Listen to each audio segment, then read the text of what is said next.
அனைவருக்கும் சலாம்.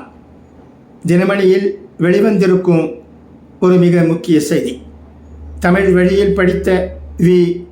நாராயணன் இஸ்ரோ தலைவராக பொறுப்பேற்பு. இஸ்ரோவின் தலைவராக வி. நாராயணன் பொறுப்பேற்றார். இஸ்ரோவின் 10வது தலைவராக இருந்து வந்த சோம்நாத்தின் பதவிக்காலம் செவ்வாய்க்கிழமையுடன் முடிவடைந்ததால் புதிய தலைவராக வி. நாராயணன் பொறுப்பேற்றுக் கொண்டார். இவர் கன்னியாகுமரியை சேர்ந்தவர் என்பது குறிப்பிடத்தக்கது.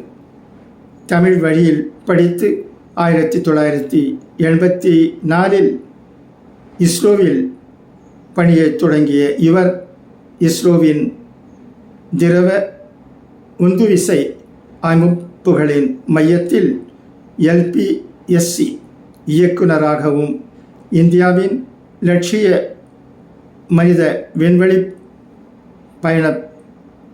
பயணமான செகண்ட்யான் திட்டத்திற்கான தேசிய அளவிலான சான்றிதழ்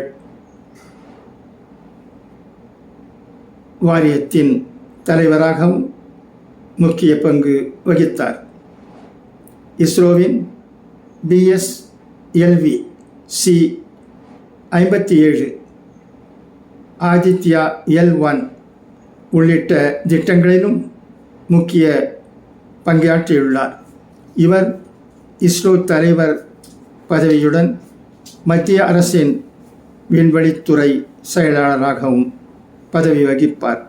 நாராயணன் 2 ஆண்டுகளில் இந்த பதவிகளில் இருப்பார் என்றும் கூறப்படுகிறது. நன்றி.